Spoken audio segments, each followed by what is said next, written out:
Umabot sa 1,200 at isang empleyado ng Kagawaran ng Edukasyon ang iprinisenta sa PFVR Multipurpose Complex para sa kanilang oath-taking ceremony nitong ika-5 ng Enero. Kabilang sa mga naipresenta ang mga na-promote na mga guro at punong guro sa lungsod ng Baguio sa pamamagitan ng reclassification na nasa ilalim ng naimplementang Expanded Career Progression Program. Sa pagganap, kinilala ni OIC Assistant Schools Division Superintendent Carmel Meris ang mga na-promote na mga empleyado.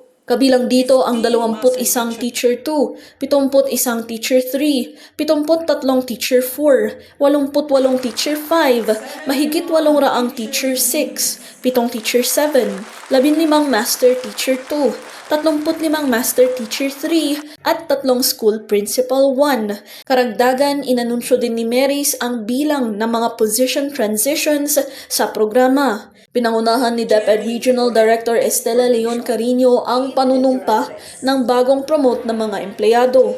Naghatid naman ng kanyang mga saloobin si Genevieve Tudlong, isang guro ng Baguio City National High School na na-promote sa Master Teacher 3. We stand here not merely as individuals, but as a united body of educators and public servants.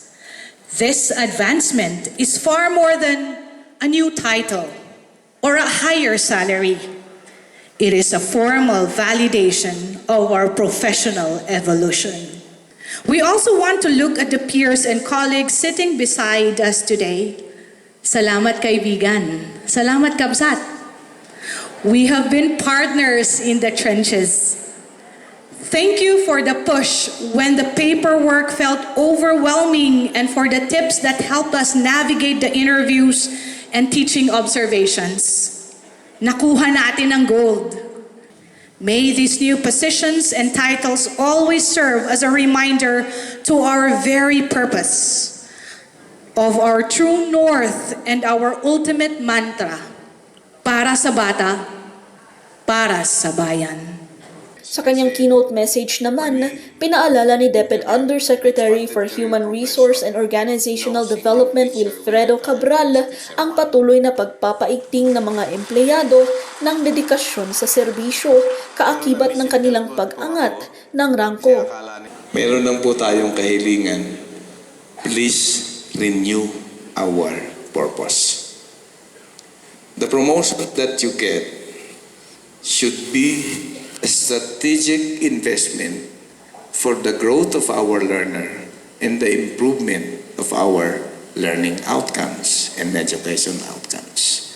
As we do our teaching on the daily basis, we believe that even an inch deep will transcend over the human body of every learner that you are taking charge. So make a renewed purpose for your learners, your profession, and the difference that you can make every single day. Hindi naman nahuling magbigay ng intermission number sina Orden Caiso at Ariel Abiliada. Itinapos ang programa sa pagbibigay ng pasasalamat sa mga naging bahagi sa pag-implementa ng ECP. Bagamat nasa transition period pa lamang ito, ay inaasahang mas marami pa ang matutulungan ng nasabing programa.